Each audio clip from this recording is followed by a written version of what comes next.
حبیب خدا کون ہے؟ انبیاء میں حبیب خدا کون ہے؟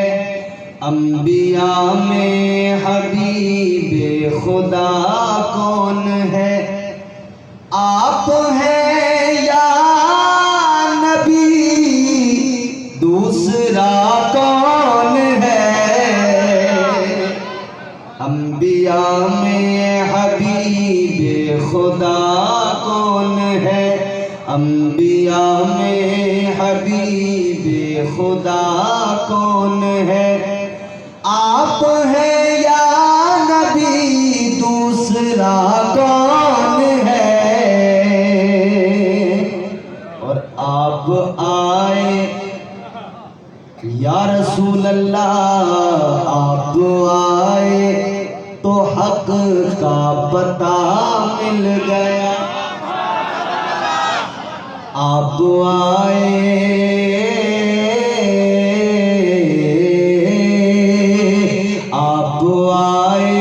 تو حق کا پتہ مل گیا۔ آپ آئے تو حق کا پتہ مل گیا، ورنہ کس کو پتہ تھا خدا کون ہے؟ ورنہ کس کو پتہ تھا خدا کون ہے؟ انبیاء میں حبیب خدا کون ہے؟ اور ایک ایسا شعر پیش کر رہا ہوں، جتنے ہمارے بزرگ ہیں، بالخصوص ہمارے بزرگ، ان کے چہرے کھل اٹھیں گے، جوان بھی خوش ہو جائیں گے۔ انبیاء میں حبیب خدا کون ہے؟ عرش اعظم پہ پہنچے تو رب نے کہا، عرش اعظم پہ پہنچے تو رب نے کہا، عرش اعظم پہ پہنچے تو رب نے کہا، عرش اعظم پہ پہنچے تو رب نے کہا، آ بھی جاؤ تمہیں روکتا کون ہے؟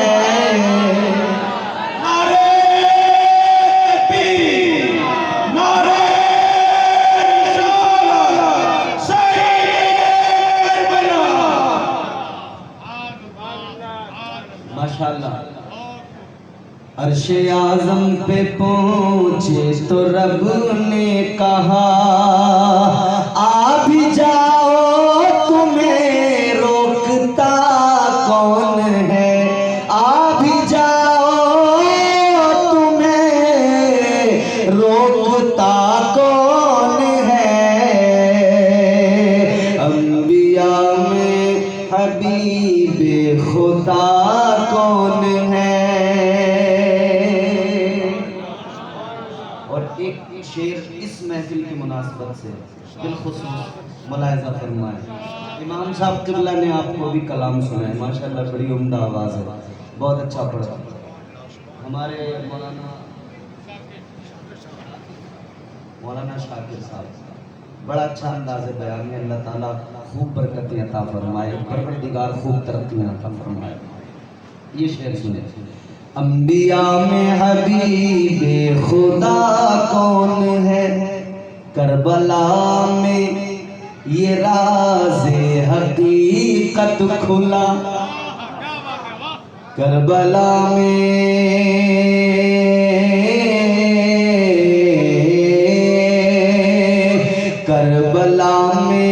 یہ راز حقیقت کھلا، کربلا میں یہ راز حقیقت کھلا، بے وفا کون ہے؟ بے وفا کون ہے؟ با وفا کون ہے؟ انبیاء میں حبیب حبیب خدا کون ہے؟ آپ ہیں یا نبی، دوسرا کون ہے؟ انبیاء میں حبیب خدا کون ہے؟ تو ہمارا عقیدہ یہ ہے کہ حضور اول بھی ہیں، آخر بھی ہیں، ظاہر بھی ہیں، باطن بھی ہیں۔ اول اس لیے کہ نور مصطفیٰ کو اللہ نے ساری کائنات سے پہلے بنایا، آخر اس لیے کہ تمام انبیاء علیہم السلام کے بعد خاتم النبیین بن کر میرے حضور دنیا میں تشریف لائے۔ ظاہر اس لیے کہ ظاہری حیات کے 63 سال میرے آقا نے امت کے درمیان گزارے، اور باطن اس لیے کہ آج نظروں سے حضور پوشیدہ ہیں مگر اپنی امت کی مکمل خبر رکھتے ہیں، اپنی امت کی حضور مکمل خبر رکھتے ہیں۔ اسی لیے میرے امام نے کہا نا، تو زندہ ہے واللہ، تو زندہ ہے واللہ، تو زندہ ہے واللہ، تو زندہ ہے واللہ، میری چشم عالم سے چھپ جانے والے۔ حضور نہ آتے، انسانیت کے لیے ترس جاتے، آدمیت کا وقار جو کہ مجروح ہو چکا تھا، وہ وقار خاک میں مل گیا تھا، اس وقار کو میرے مصطفیٰ جان رحمت نے اوج ثریا پر پہنچایا ہے اور کمالات سے نوازا ہے۔ میں نے عرض کیا تھا کہ حضور کی ولادت 12 ربیع الاول کو ہوئی، میرے حضور دنیا میں تشریف لائے۔ اب یہاں سے آپ میری گفتگو کو بہت سلیقے سے، بہت توجہ سے سنیں گے۔ حضور دنیا میں آئے، حالت کیا تھی؟ یہ حالات کیا تھے؟ ہر طرف کفر کا بول بالا۔ حضور دنیا میں آئے، حالات کیا تھے؟ ہر طرف ظلم و ستم، جبر، تشدد۔ میرے حضور آئے، حضور نے پہلے اپنا کردار پیش کیا۔ 40 سال میرے مصطفیٰ کی عمر کے تمام اہل مکہ، اہل عرب کے سامنے نمونے کے طور پر تھے، اور انہوں نے ایسا کام کیا کہ 40 سالہ زندگی حضور کی دیکھ کر اہل مکہ اس درجہ متاثر ہوئے کہ خود جھوٹے تھے مگر میرے نبی کو سچا مانتے تھے۔ اتنے متاثر تھے کہ حضور کو صادق الوعد الامین کہتے تھے۔ غور فرمائیں ذرا، زندگی میرے آقا کی دیکھیں، حضور کو صادق الوعد الامین کہتے تھے۔ تاجدار مدینہ، والی کائنات، مصطفیٰ جان رحمت کے پیارے دیوانوں، دیکھو ذرا آقا کی زندگی۔ 40 سال تک میرے آقا کمزوروں کی مدد کرتے رہے، غریبوں کو سینے سے لگاتے رہے، بیواؤں کے سروں پر چادر رحمت ڈالتے رہے۔ 40 سالہ زندگی آقا کی۔ متاثر ہو گئے سارے اہل حجاز، اہل عرب۔ پھر میرے آقا نے 40 سال گزرنے کے بعد جب حکم اللہ کا آیا کہ اب اعلان نبوت فرمائیے، تب میرے حضور فاران کی چوٹی پہ کھڑے ہوئے۔ تاجدار مدینہ، والی کائنات، مصطفیٰ جان رحمت نے فاران کی چوٹی پہ کھڑے ہو کر اعلی کلمت الحق بیان فرمایا۔ مصطفیٰ جان رحمت نے فرمایا، اے مکہ والو ذرا یہ بتاؤ مجھے کیسا جانتے ہو، مجھے کیسا مانتے ہو؟ جواب اہل مکہ نے دیا تھا، اے محمد عربی صلی اللہ تعالی علیہ وسلم، آپ سے بڑھ کر سچا کوئی نہیں، آپ سے بڑھ کر اچھا کوئی نہیں. تو میرے آقا نے فرمایا مجھے سچا مانتے ہو تو ایک بات بتاؤ، اگر میں یہ کہوں کہ اس پہاڑ کے پیچھے سے ایک لشکر آ رہا ہے، وہ تم پر حملہ کرنا چاہتا ہے، کیا مان لو گے؟ کہنے لگے مان لیں گے. کہا دیکھو گے نہیں؟ کہا نہیں دیکھیں گے. کیوں مان لو گے؟ کہنے لگے اس لیے مان لیں گے کہ ہم جانتے ہیں آپ جھوٹ نہیں بولتے. ہم جانتے ہیں آپ جھوٹ نہیں بولتے، مان لیں گے. حضور نے فرمایا اچھا مان لو. تو میرے آقا نے اب اعلان فرمایا کہ اب اگر تم مجھے اتنا سچا گردانتے ہو تو پھر ایک سچی بات سن لو. مصطفیٰ جان رحمت نے اب اعلان فرمایا یا ایھا الناس قولوا لا الہ الا اللہ. تاجدار مدینہ نے اعلان فرما دیا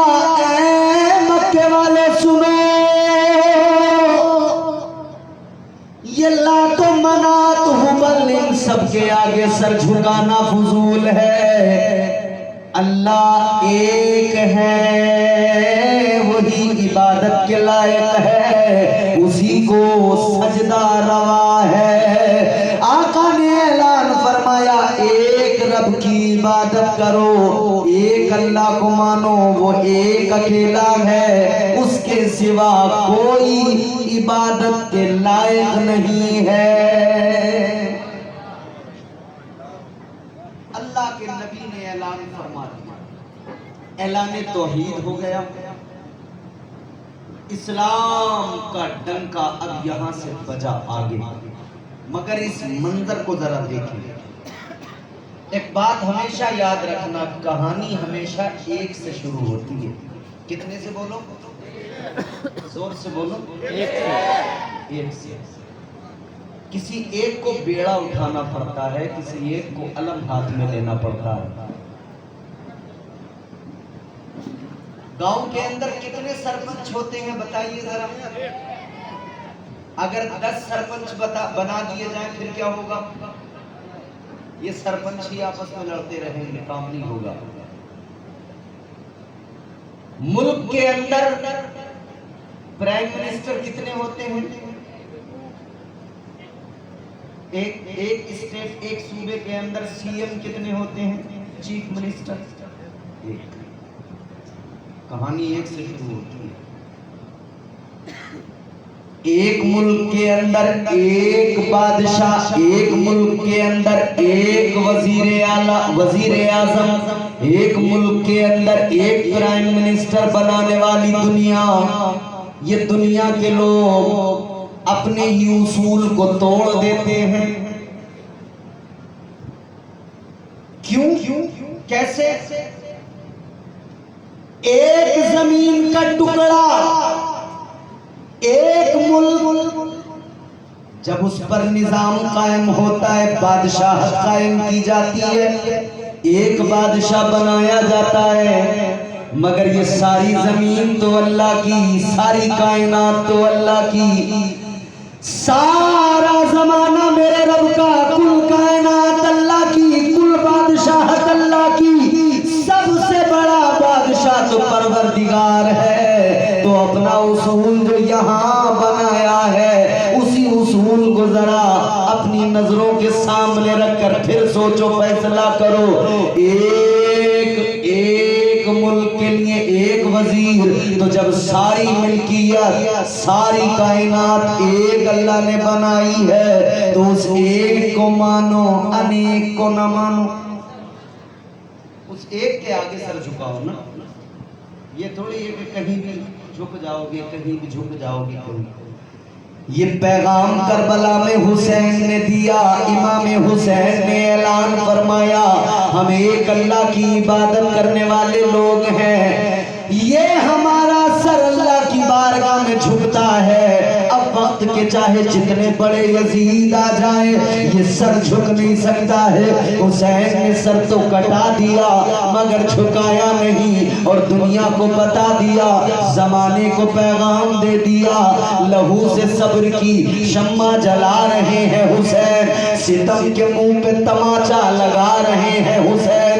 یہ ان کی فتح مبین کی, یہ ان کی فتح مبین کا ثبوت روشن ہے, گلا کٹا کے بھی قرآن سنا رہے ہیں حسین. حسین نے مزاج دیا سر جھکے گا تو اللہ کے حضور. کہانی ایک سے شروع ہوتی ہے, کائنات کا بادشاہ ایک ہے, کائنات کا مالک ایک ہے, کائنات کا نظام چلانے والا ایک اللہ ہے. آگے بڑھیے. اعلان نبوت مصطفیٰ نے کیا, مکے کے سردار کھڑے ہیں, مکے کے چودھری کھڑے ہیں, مکے کی عوام کھڑی ہے سامنے. ابو جہل, ابو لہب, عتبہ, عتیبہ, شیبہ, یہ تمام سردار کھڑے ہیں. مالدار بھی کھڑے ہیں, غریب بھی کھڑے ہیں, غلام بھی کھڑے ہیں, سب کھڑے ہیں. آپ لوگ بھی لوگ اپنی مرضی سے یوں ہی نہیں اٹھوا دیتے, اس کے فائدے ہیں. فائدے کیا ہیں؟ میں قرآن کی ایک آیت سناتا ہوں آپ کو, پھر آپ کو قرآن سے سمجھ میں آئے گا کہ ہاتھ اٹھانے کا فائدہ کیا ہے. پروردگار عالم خالق کائنات رب لم یزل لا یزال نے قرآن مجید میں اعلان فرمایا, الیوم نختم علی افواہہم وتکلمنا ایدیہم. پروردگار عالم نے اعلان فرمایا, قرآن کہتا ہے لوگوں ایک دن ایسا آنے والا ہے جب اللہ کی عدالت قائم ہوگی, سارے اولین آخرین سب جمع ہو جائیں گے. قرآن کہتا ہے پہلے تو تمہاری زبانیں بولیں گی, پھر زبانوں کو بند کیا جائے گا, منہ بند ہوں گے, پھر اس کے بعد میں قرآن مجید میں اللہ نے فرمایا زبانیں بند ہو جائیں گی, پھر اس کے بعد میں تمہارے ہاتھ گواہی دیں گے. ہاتھ گواہی دیں گے, ہاتھ بتائیں گے ان ہاتھوں سے کیا کیا کیا. اگر شراب کی ہاتھ کہیں گے یا اللہ یہ ان ہاتھوں سے گلاس شراب سے بھرے ہوئے اٹھاتا تھا, شراب کے جام اٹھاتا تھا. اگر جوا کھیلا, پتے کھیلے, ہاتھ گواہی دیں گے مولا یہ پتے کھیلتا تھا. اگر ان ہاتھوں سے کسی کو مارا, کسی پر ظلم کیا, ہاتھ گواہی دیں گے یا اللہ یہ ظالم تھا.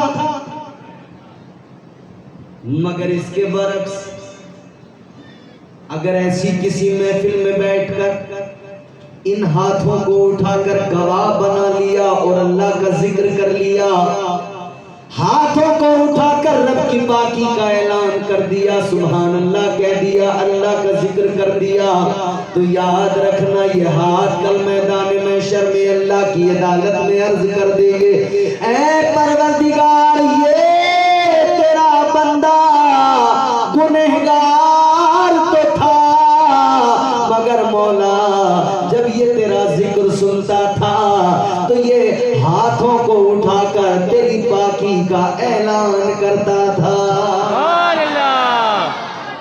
تو یقیناً بڑا فائدہ ملے گا اس وقت میں کہ جب آج کے ہاتھ اٹھائے ہوئے کل گواہی دے رہے ہوں گے.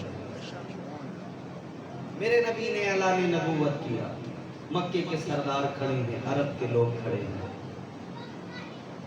ابو جہل, ابو لہب, عتبہ, عتیبہ, شیبہ, یہ سارے کے سارے ابھی تک کہہ رہے تھے کہ محمد عربی صلی اللہ علیہ وسلم کہہ رہے تھے آپ سے بڑھ کر سچا کوئی نہیں, مگر اب ماننے سے انکار کر دیا. جب میرے نبی نے فرمایا میں اللہ کا پیغمبر ہوں, اللہ کا نبی ہوں, ماننے سے انکار کر دیا.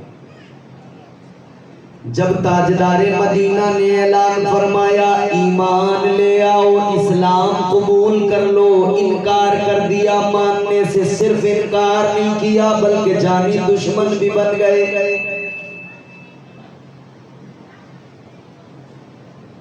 آقا کی عداوت انہوں نے اپنے دلوں میں اب پالنا شروع کر دیا. انکار بھی کیا, دشمن بھی بن گئے. جملہ بہت بڑا ہے جو آ رہا ہے.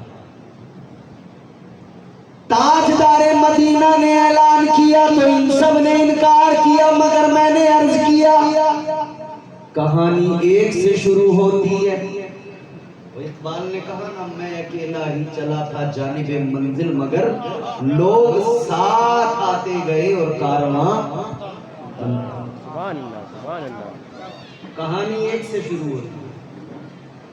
سارے مکے والوں نے اعلان کی, انکار کیا. اہل عرب نے ماننے سے انکار کیا, مگر اس مجمع کے اندر سے ایک نکل کے آیا. ذرا عمر کا کچا تھا, دیکھنے میں ذرا بچہ تھا. آنے والا نکل کے آیا, کہنے لگا اے پیغمبر خدا, اے محبوب خدا, یہ سارے مانے یا نہ مانے میں مانتا ہوں. میں آپ پر ایمان لاتا ہوں, میں آپ کو مانتا ہوں, پروردگار کو مانتا ہوں. سب سے پہلے ایمان لانے والا نکل کے آ گیا, سب سے پہلے اسلام اپنانے والا نکل کے آ گیا. اے لوگوں, یہ آنے والا کون تھا تو جان لے, جو نکل کے آیا تھا اسی کو حیدر کرار کہتے ہیں.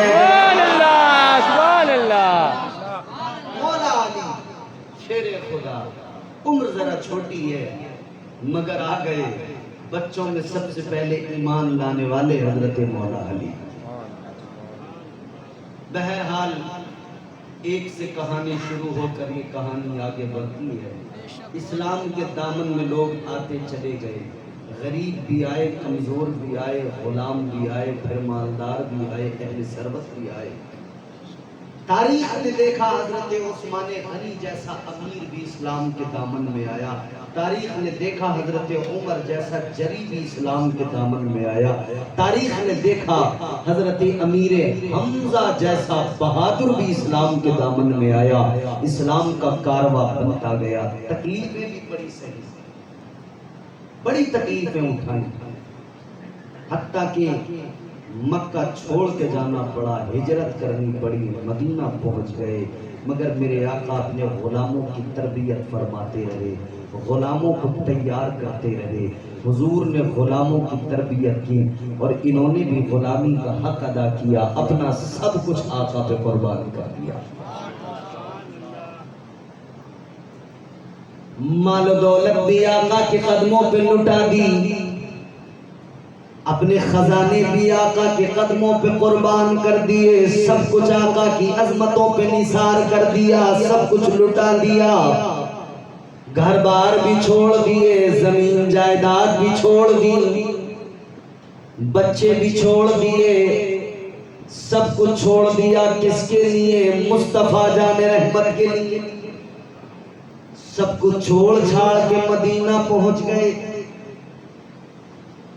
مشن آگے بڑھتا چلا گیا. اسلام کل بھی کمزور تھا مگر دبا نہیں. اسلام کی فطرت میں قدرت نے لچک دی ہے, جتنا بھی دباؤ گے اتنا ہی ابھرے گا. اسلام تھا, اسلام ہے, اسلام رہے گا. قرآن تھا, قرآن ہے, قرآن رہے گا. اسلام کی گردن پہ حسین ابن علی کا احسان تھا, احسان ہے, احسان رہے گا. اسلام صبح قیامت تک رہے گا. اسلام تیری نبض نہ ڈوبے گی حشر تک, تیری رگوں میں خون رواں 4 یار کا. اپنا اپنا سب کچھ قربان کیا اسلام کے لیے، اگر ضرورت پڑی تو مال دیا، ضرورت پڑی تو خون دیا۔ محبت اس درجہ کی کہ محبت کی مثال کائنات میں نہیں ملتی۔ ایسی محبت حضرت ابو بکر صدیق رضی اللہ تعالی عنہ ایسی محبت حضور سے کی کہ آپ جب غار کے اندر اپنے زانوں پر حضور کو لٹائے ہوئے ہیں، سر مبارک آقا کا حضرت ابو بکر صدیق کے زانوں پر ہے، اپنا کپڑا کرتا نکال کے پھاڑ کے غار کے سوراخ بند کیے، مگر ایک سوراخ باقی رہا تھا تو اس پہ اپنا پیر لگا دیا۔ ایک سانپ تھا برسوں سے منتظر کہ حضور آئیں گے زیارت کروں گا، مگر ابو بکر صدیق رضی اللہ تعالیٰ عنہ کا پیر لگا ہوا ہے۔ بہرحال سانپ نے ڈس لیا، آپ نے پیر ہٹایا نہیں، پھر بھی آپ کی آنکھ سے آنسو نکلا درد کی وجہ سے، حضور کے رخسار پہ گرا۔ حضور بیدار ہوئے، ابو بکر کیا ہوا، معاملہ بتایا، سانپ نکل کے آیا، آقا کی زیارت کی، وہ چلا گیا۔ حضور نے اپنا لعاب دہن ابو بکر صدیق کے پیر پہ لگایا، شفا مل گئی۔ عزیزوں، محبت اس حد تک کی جاتی ہے، اس حد تک محبت کی جا سکتی ہے، یہ مزاج بھی دنیا کو صحابہ نے دیا۔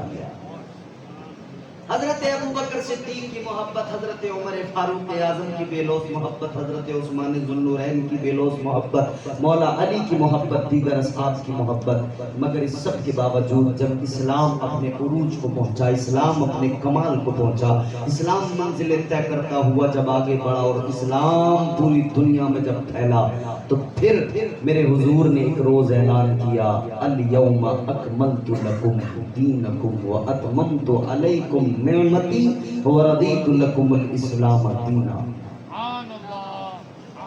یہ اعلان اللہ کی جانب سے تھا، محبوب اعلان کر دو، آج کے دن تمہارا دین مکمل۔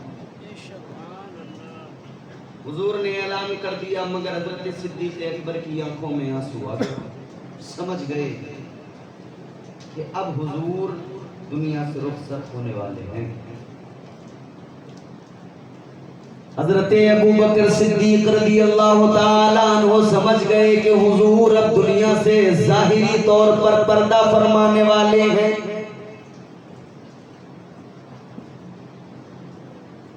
اور پھر دھیرے دھیرے جب میرے آقا کی عمر 63 سال ہوئی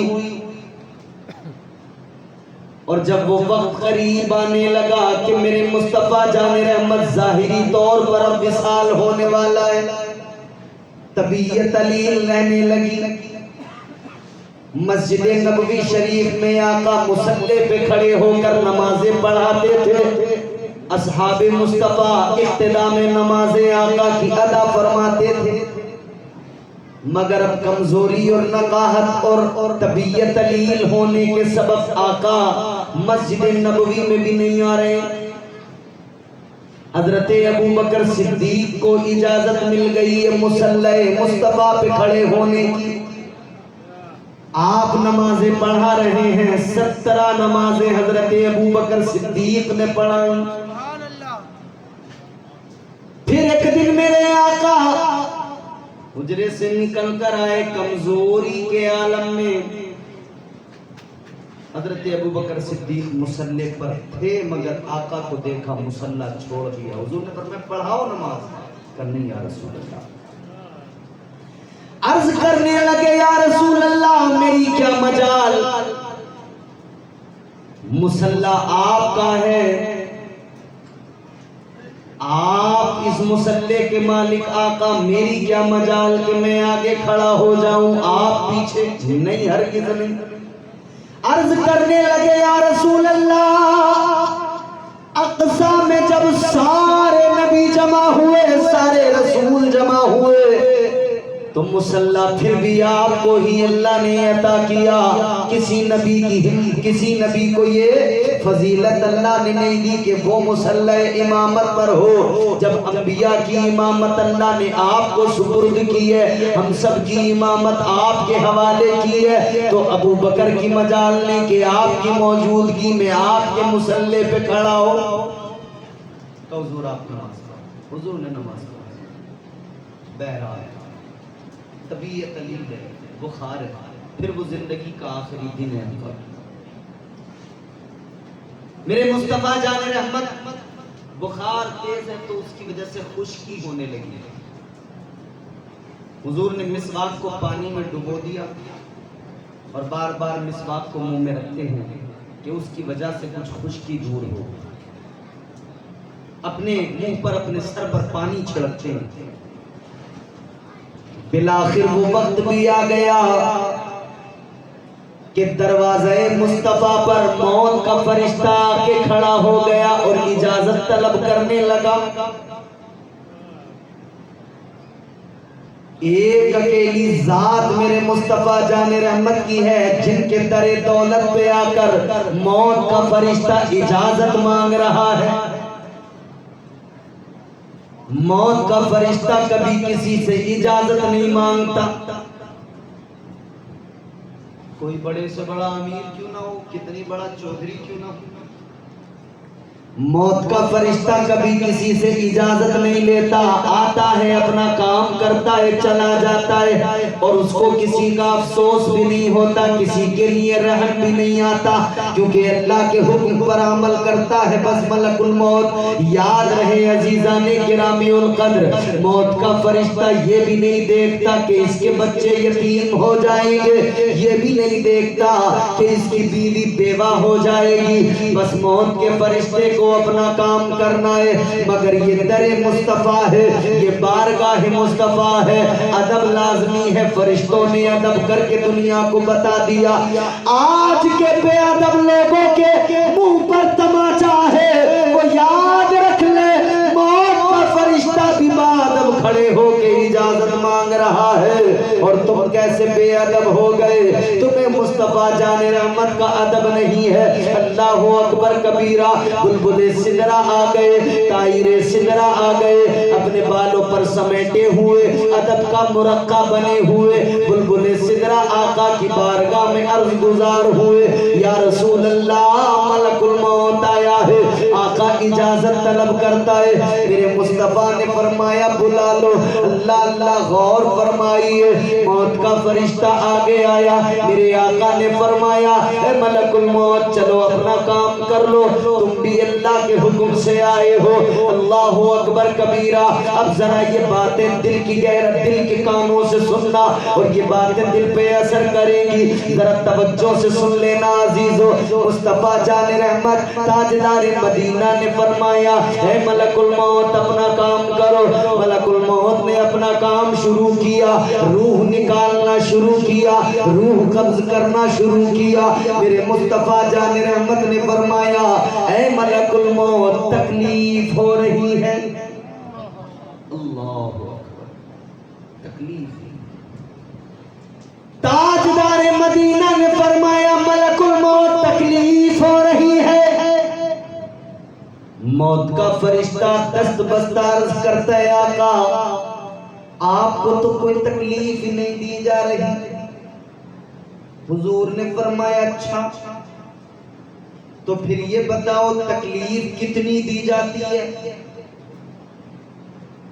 ملک الموت عرض کرنے لگے آقا موت کے وقت میں تو بڑی تکلیف ہوتی ہے. جب جسم سے روح کو نکالا جاتا ہے جھٹکے بڑے لگتے ہیں, جسم سے کھینچا جاتا ہے, روح کو ناک تک لایا جاتا ہے, ناک سے نکالا جاتا ہے. موت کا فرشتہ عرض کرنے لگا یا رسول اللہ بڑی تکلیف. میرے آقا نے فرمایا بولو کتنی. کہنے لگا آقا اتنی کہ جیسے کسی زندہ بکری کی کھال کو یوں کھینچ لیا جائے. زندہ بکری کی کھال کو یوں کھینچ کے اتار لیا جائے, کتنی تکلیف ہوگی اس کو. عرض کرتے ہیں آقا اس سے بھی زیادہ تکلیف مرنے والے کو ہوتی ہے. اتنا سنا تو میرے آقا کی آنکھوں میں آنسو آ گئے, چشمان نبوت بھیگ گئی, آنسوؤں سے تر ہو گئی. سنو سنو امتیو, اپنے امتی ہونے پہ ذرا رشک کیا کرو.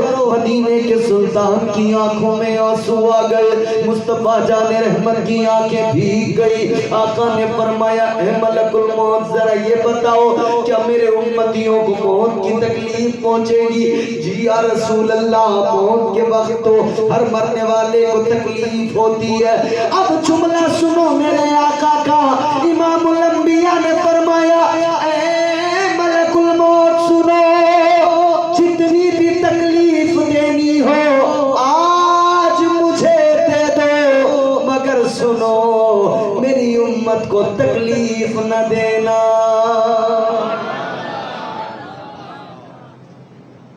جو نہ بھولا ہم غلاموں کو رضا، ہر حال میں یاد کیا، ہر وقت یاد کیا۔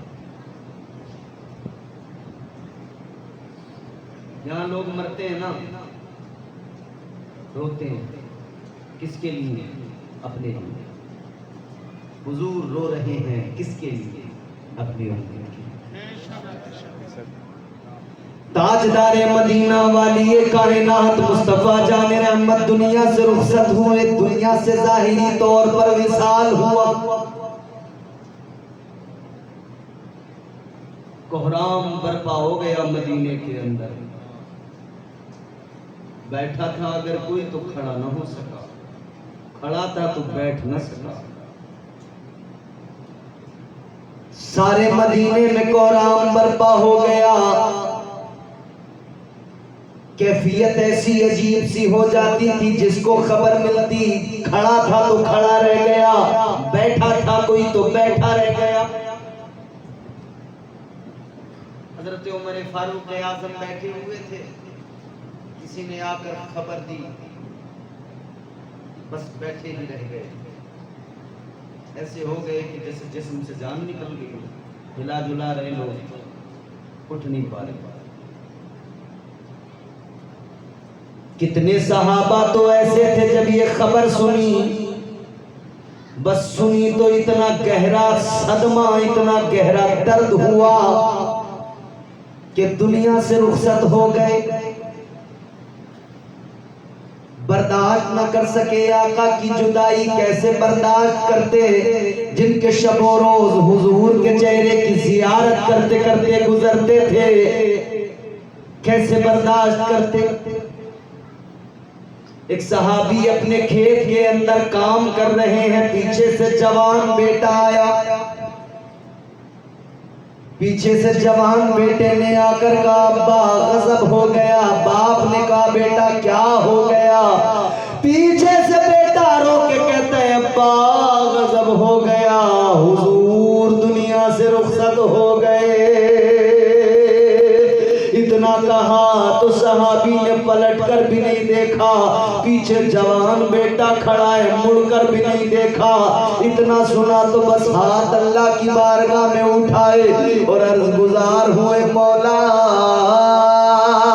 اے پروردگار، ان آنکھوں نے آقا کے جمال کو دیکھا ہے، ان آنکھوں نے آقا کے چہرے والضحا کو دیکھا ہے، اے مولا ان آنکھوں نے حضور کو دیکھا ہے، اور پروردگارا اب حضور تو دنیا سے ظاہری طور پر رخصت ہو گئے، آقا کو دیکھنے کے بعد میں اب یہ آنکھیں کچھ اور دیکھنا نہیں چاہتی ہیں، اے مولا اب ان آنکھوں کی ضرورت ہی ختم ہو گئی، ان آنکھوں کا کام ہی باقی نہ رہا، کیونکہ ان آنکھوں سے جب تاجدار مدینہ نظر نہیں آئیں گے، اے مولا ان آنکھوں کا کام ہی کیا ہے؟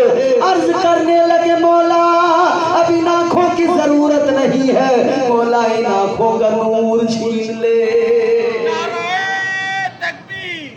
عرض کرنے لگے مولا ان آنکھوں کا نور واپس لے لے، یا اللہ ان آنکھوں کی ضرورت نہیں۔ اللہ اکبر، اس درد سے دعا کی ہے، اس درد سے رب کی بارگاہ میں فریاد کی ہے، یہ فریاد قبول ہو گئی، آنکھوں کا نور چلا گیا، نابینا ہو گئے، مگر اس نابینا ہونے پر مغموم نہیں تھے، بلکہ یوں کہتے تھے ان آنکھوں نے جمال مصطفیٰ کو دیکھا ہے، اب ان آنکھوں کو اور کچھ نہیں دیکھنا ہے، اب ان آنکھوں کو زمانے کی رعنائیاں نہیں چاہیے، کچھ نہیں دیکھنا ہے، ان آنکھوں میں بس مصطفیٰ جان رحمت کا چہرہ بسا ہے۔ اللہ اللہ، یہ صحابہ کی کیفیت، مگر سنو سنو ایک دوسری کیفیت بھی مدینے میں ہے۔ ادھر تمام صحابہ جمع ہوئے، حضرت ابوبکر صدیق نے سب کو سنبھالا ہے،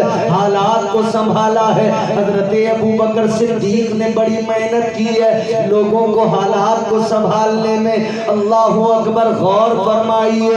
اب مصطفیٰ جان رحمت کی اب جو ہے تیاری کہ اب چلو غسل دیا جائے، تو کون غسل دے؟ کون آقا کو غسل دے؟ تو کہنے لگے بھائی تاجدار مدینہ والی کائنات کو غسل دینا ہے، محبوب خدا کو غسل دینا ہے، معمولی بات نہیں۔ کون آگے بڑھے گا جو حضور کے جسم سے کپڑے ہٹا کر پھر حضور کو غسل دے گا؟ کس میں اتنی ہمت ہے؟ کون جرأت کر سکتا ہے؟ حضور کا اتنا ادب کہ آخری غسل حضور کو دیتے ہوئے وہ ادب درمیان آ رہا ہے کہ کون آگے آئے، وہ حیا درمیان آ رہی ہے کہ کون حضور کا کپڑا نکالے، کون غسل دے۔ ابھی یہ سوچ ہی رہے ہیں کہ اللہ کا کرم بھی دیکھو، پروردگار کا فضل بھی دیکھو۔ اس کو سوچنے والے جتنے موجود تھے، اللہ کی جانب سے ان کو ہلکا سا خمار، نیند کا اونگ جسے بولتے ہیں، اونگ آئی، ہلکا سا خمار آیا، آنکھیں ذرا بند ہوئی، اور پھر جب اونگ ختم ہوئی، آنکھیں کھلی تو دیکھا کہ مصطفیٰ جان رحمت کو غسل بھی دیا جا چکا ہے، کفن بھی پہنایا جا چکا ہے۔ اللہ تعالیٰ نے خود انتظام کیا، خود رب نے غسل کا اہتمام۔ الغرض اب تدفین کے تعلق سے بات ہوئی، کہاں دفن کیا جائے؟ تو چند صحابہ نے کہا کہ آقا کا آبائی وطن مکہ ہے، وہاں اللہ کا گھر ہے کعبہ کا، وہیں پر لے چلو، وہیں پہ دفن کر دیں گے۔ مگر کچھ لوگوں نے کہا کہ وہاں نہیں، یہ کام کرو، بیت المقدس لے چلو، مسجد اقصیٰ، وہاں بڑے انبیاء، بہت سارے انبیاء کی قبور ہیں، انبیاء علیہم السلام کی قبریں ہیں، وہاں پر دفن کریں گے۔ دو گروپ ہوئے، مگر پھر تیسرا گروپ انہوں نے کہا کہ بھئی دیکھو سنو، حضور کو یہیں دفن کیا جائے۔ کہنے لگے کہ انبیاء علیہ السلام کو وہیں دفن کیا جاتا ہے جہاں پر وہ اپنی زندگی گزار رہے ہوتے ہیں۔ تو پھر حضور تو اسی حجرے کے اندر، وہی حضور کا حجرہ جو آج میرے آقا کا گنبد جہاں بنا ہوا ہے، جہاں روضہ ہے میرے حضور کا، وہ وہی جگہ ہے، حجرہ عائشہ جسے کہتے ہیں، اسی کے اندر کہا یہیں پر تدفین ہوگی۔ تاجدار مدینہ والی کائنات مصطفیٰ جان رحمت کو اسی حجرے کے اندر وہیں پر آقا کی تدفین عمل میں آئی۔ حضور کی تدفین ہو گئی، مگر غم ہلکا نہ ہو سکا، صحابہ بے قرار پھرتے تھے، روتے تھے۔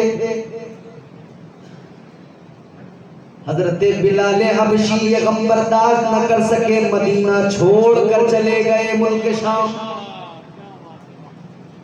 کتنے لوگ مدینے سے چلے گئے، حضور کی سواری جانور یافور دیواروں میں سر مارنے لگا۔ حضور کی اونٹنی چھلانگ لگا دی کنویں کے اندر.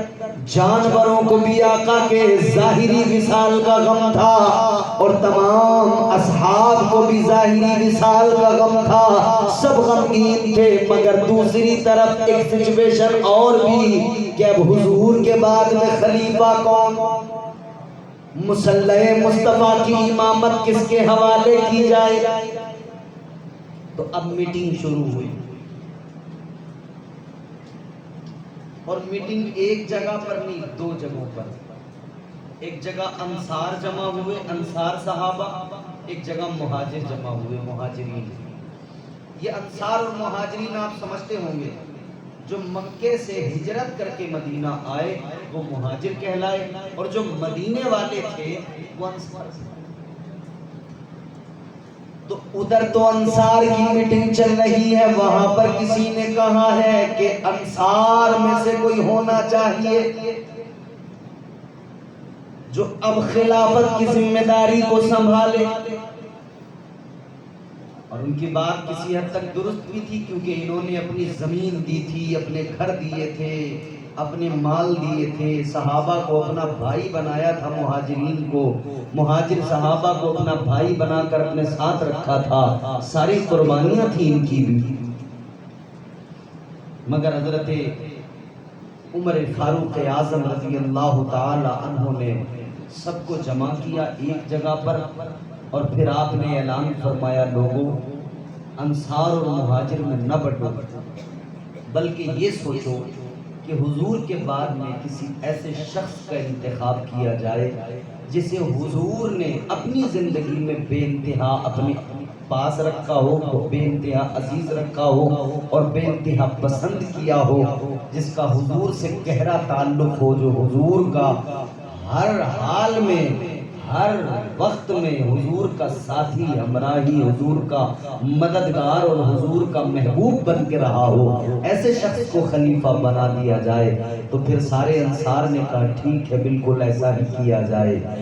تو اب میرے عزیزوں پھر سب نے مشورہ کر کے ایک شخصیت کو چنا اور جس کو چنا اسی کا نام ہے حضرت ابو بکر صدیق. سبحان اللہ.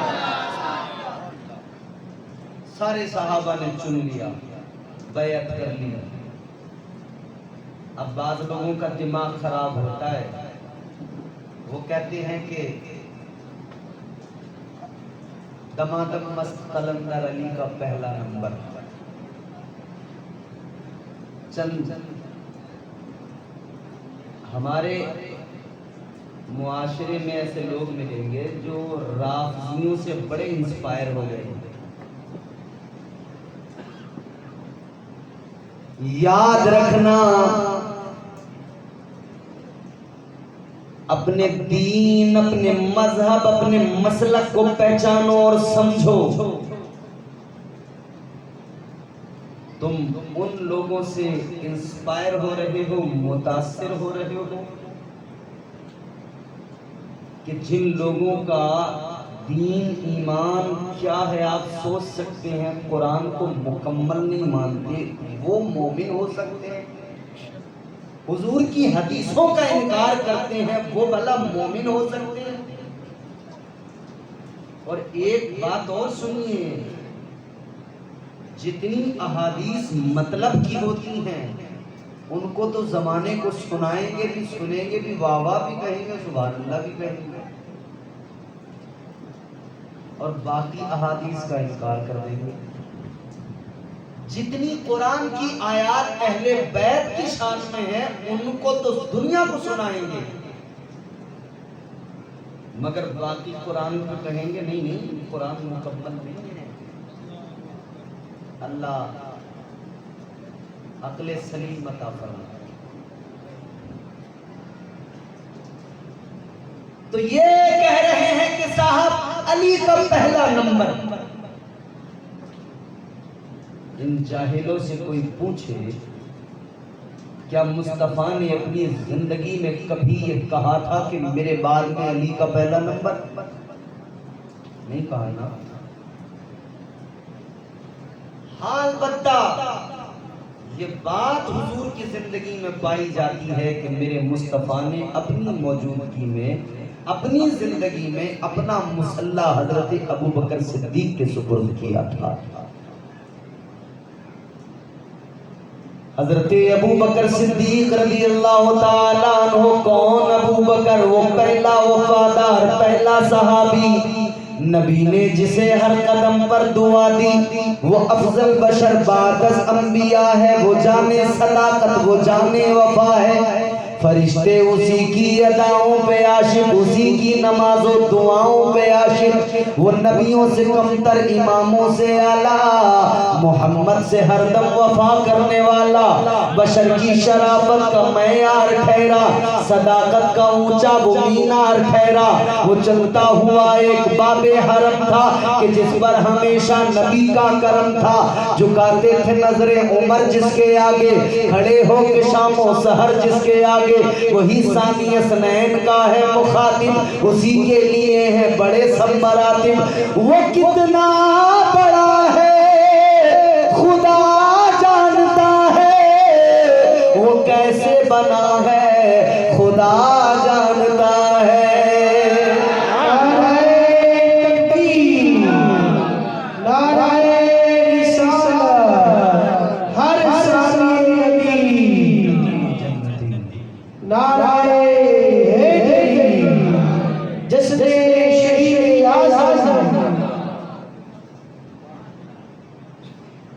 تو آئندہ کبھی کوئی کہے نا علی کا پہلا نمبر، تو اس کو سمجھانا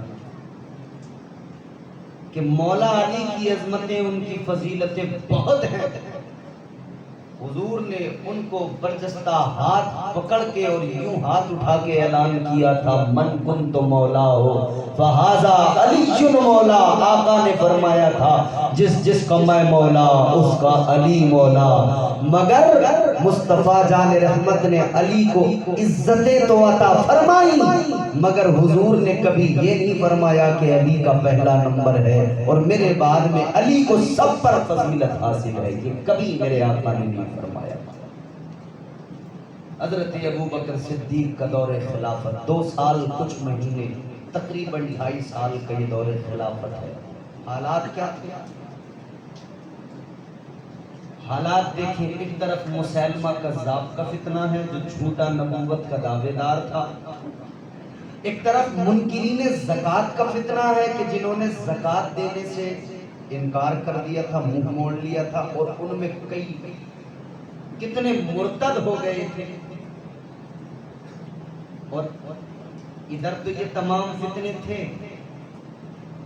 ایک چیز یہاں قابل غور ہے، حضرت ابوبکر صدیق رضی اللہ تعالی عنہ کا عشق بھی سمجھنے کی کوشش کریں، حضور سے محبت بھی سمجھنے کی کوشش کریں. میرے حضور نے اپنی حیات ظاہری میں 10,000 صحابہ کا لشکر تیار کیا اور اس کو کسی محاذ پر آقا بھیج رہے تھے.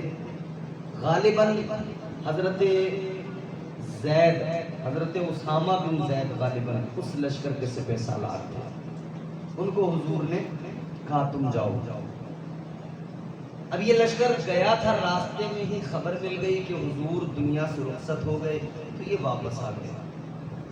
حضرت ابوبکر صدیق خلافت کے عہدے کو سنبھالنے کے بعد میں ادھر یہ فتنے تھے، مگر ادھر حضور نے جس لشکر کو روانہ کیا تھا وہ بات بھی حضرت ابوبکر صدیق کے پیش نظر تھی. تو حضرت ابوبکر صدیق نے 10,000 صحابہ کا لشکر وہی سپہ سالار فرمایا چلو آپ کو وہیں جانا ہے جہاں حضور نے بھیجا تھا. حضرت عمر فاروق اعظم رضی اللہ تعالیٰ عنہ عرض کرنے لگے، اے ابوبکر صدیق سنو، یہ جو ابھی فتنے سر اٹھا رہے ہیں، ادھر بھی مجاہدین کی فوج کی ضرورت ہے، صحابہ کی ضرورت ہے، تو لہذا ابھی مت بھیجو. ابھی ادھر یہ فتنے جو ہیں ان کو ذرا دبا لو، پھر اس کے بعد میں بھیج دینا. لیکن حضرت ابوبکر صدیق کہنے لگے، اے عمر سنو، جس لشکر کو میرے آقا نے روانہ کیا تھا اس لشکر کو میں روک نہیں سکتا، کیونکہ یہ فیصلہ میرے مصطفیٰ کا تھا، اور جو میرے آقا کا فیصلہ ہے وہ فیصلہ بدلا نہیں جا سکتا ہے، حضور کے فیصلے میں تبدیلی نہیں کی جا سکتی ہے۔ حضرت ابو بکر صدیق نے اس لشکر کو روانہ کیا، اور اس طرح کے سپہ سالار، لشکر کے سپہ سالار کمانڈر کے اونٹ کی نکیل کو پکڑ کر خود ساتھ ساتھ پیدل چلنے لگے، مدینے سے باہر تک رخصت کرنے آئے۔ اللہ اللہ، سپہ سالار نے لشکر کے کہا تھا حضرت آپ مجھے اوپر بیٹھا کر پیدل نہ چلے، میں نیچے اتر جاتا ہوں، تو میرے ابو بکر صدیق فرمانے لگے کہ سنو سنو، تم بیٹھے رہو، نیچے اترنے کی ضرورت نہیں، میں بھی چاہتا تھا اس لشکر کے ساتھ جاؤں، کیونکہ یہ لشکر میرے آقا نے تیار کیا تھا، تو سنو سنو، ادھر مجھ پر خلافت کی ذمہ داریاں ہیں، میں جا تو نہیں سکتا، مگر میں اتنی دور اس لیے نکیل اونٹ کی پکڑ کر چل رہا ہوں کہ جب قیامت کے دن ان لشکر والوں کا نام لیا جائے، ان کا شمار کیا جائے، تو ان میں اونٹ کی رسی پکڑنے والے کے طور پہ میرا نام بھی پکارا جائے۔ سبحان اللہ، سبحان اللہ۔ حضرت ابو بکر صدیق ہیں، مسیلمہ کذاب کے فتنے کا سر کچلا، حضرت ابو بکر صدیق نے حالات کو سنبھالا، اور 2.5 سال کے اندر مدینے کے اندر بہاریں آ گئی۔ پورے عالم اسلام نے حضرت ابو بکر صدیق کی خلافت کے نظارے دیکھے، خوشحالیاں، ماحول سازگار ہو گیا، مگر بالآخر ہر انسان کو دنیا سے جانا ہے، یہ نظام قدرت ہے، کل نفس ذائقۃ الموت، ہر نفس کو موت کا ذائقہ چکھنا ہے۔ حضرت ابو بکر صدیق رضی اللہ تعالیٰ عنہ تقریباً 2.5 سال خلافت کرنے کے بعد میں وہ وقت آیا کہ آپ کو اب اندازہ ہو گیا کہ اب میرا دنیا سے جانے کا وقت آ رہا ہے۔ آپ نے اپنے گھر والوں کو بلایا، جمع کیا، اور کچھ وصیتیں فرمائیں۔ حضرت ابو بکر صدیق نے فرمایا سنو، جب میرا انتقال ہو جائے مجھے غسل دینا، کفن پہنانا، جنازہ تیار کرنا، لیکن ایک بات یاد رہے، میرا جنازہ تیار کر کے نماز جنازہ بھی پڑھ لینا، مگر مجھے دفن نہ کرنا۔ کہا حضور کس لیے؟ فرمانے لگے میرے جنازے کو اٹھانا، بارگاہ مصطفیٰ میں لے جانا، روضہ مصطفیٰ کے دروازے پر میرے جنازے کو رکھنا، اور آقا کی بارگاہ میں اتنا عرض کر دینا یا رسول اللہ، یار غار یار مزار بننے کی تمنا رکھتا ہے، جنازہ رکھ کے انتظار کرنا، اگر دروازہ کھل جائے اور اندر سے آواز آ جائے، اگر آقا مجھے بلائیں تو مجھے حضور کے پہلو میں دفن کر دینا، اور نہ بلائیں تو کہیں بھی دفن کر دینا، جنت البقیع میں دفن کر دینا۔ وصیت کر دی۔ حضرت ابو بکر صدیق رضی اللہ تعالیٰ عنہ کا جب انتقال ہوا، آپ کے گھر والوں نے، آپ کے رفقا نے، آپ کے تمام احباب نے جنازے کو تیار کیا، غسل کیا، کفن پہنایا، جنازہ کمپلیٹ کیا، نماز جنازہ پڑھی، پھر اس کے بعد جنازے کو اٹھایا، روضہ مصطفیٰ کے دروازے پر لے جا کر رکھ دیا۔ تاجدار مدینہ، والی کائنات مصطفیٰ جان رحمت کے دروازے کے سامنے، حضور کے روضے کے سامنے رکھ دیا، اور سب نے مل کر عرض کر دیا یا رسول اللہ، یہ یار غار آیا ہے، اجازت چاہتا ہے۔ یا رسول اللہ، ابو بکر کی تمنا ہے کہ آپ کے پہلو میں دفن کیا جائے، اجازت طلب ہے۔ آقا اگر اجازت ہوگی تو دفنایا جائے گا۔ جنازہ رکھ کر انتظار کرنے لگے۔ اصحاب مصطفیٰ موجود ہیں، تمام کے تمام منتظر ہیں کیا ہوگا، جواب آئے گا یا نہیں آئے گا، کنفیوز بھی ہیں کچھ لوگ، مگر تاریخ بتاتی ہے یہ الفاظ تاریخ کے ماتھے کا جھومر بنے ہوئے ہیں۔